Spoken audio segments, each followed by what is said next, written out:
All right, it's almost April, my favorite time of the year. I've got my Masters shirt on. Can't wait for the Masters to come around. My favorite sporting event that I've ever been to. I was really fortunate to be able to go a few years ago. But it got me thinking. I've been playing golf for about 23 years.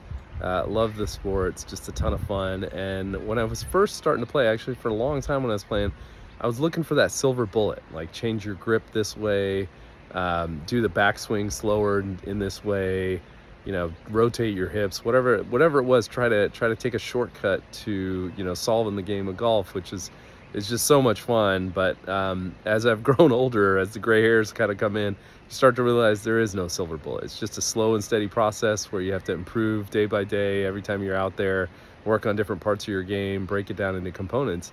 And it got me thinking a lot about demand generation. So for so many marketers and executives, we're looking for that silver bullet, that single campaign trick or tactic, paid media this, or sponsoring this webcast, or you know, creating a specific trick on a demo, or some tactical thing.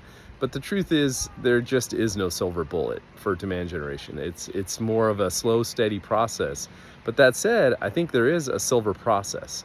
And so it's been fun for me to work with clients, probably like 40 or so clients in the last 4 years, um, trying to generate demand, trying to generate growth for their businesses. And we've kind of identified 5 different stages of that process. So the first is just really target market understanding, segmenting your audience and saying who needs your solution the most, and really being dogmatic about saying, let's focus on that segment, and then building out some personas to understand what the pain points of the people in those organizations are. That's the first step. Second step is really starting to build out the positioning and messaging. So starting to think about what is the competitive alternative of your solution for those specific folks, and messaging to them in a way that clearly articulates how you can help and differentiates you amongst other competitors.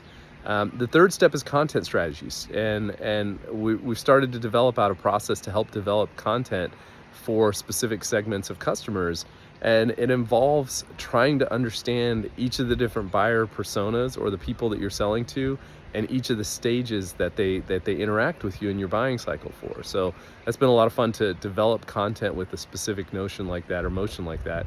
And then the fourth is demand generation. It's working backwards and saying, what's your revenue goals? What are some milestones along the way? How much demand do you need to create? How much budget is that going to cost? And making some assumptions around what that looks like.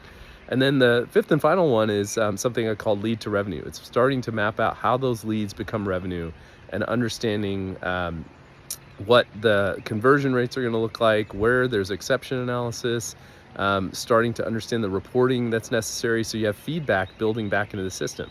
And so it's taken me a long time to sort of realize this, but that's what demand generation, that's what pipeline generation and growth for businesses looks like. There is no silver bullet, there's just a silver process. So curious what other folks have done and what you're seeing out there in the market. But if not, hopefully you get a chance to watch the Masters. I'll be watching, not in person this time. I wish I could go, but still fun to watch online. So we'll see y'all there.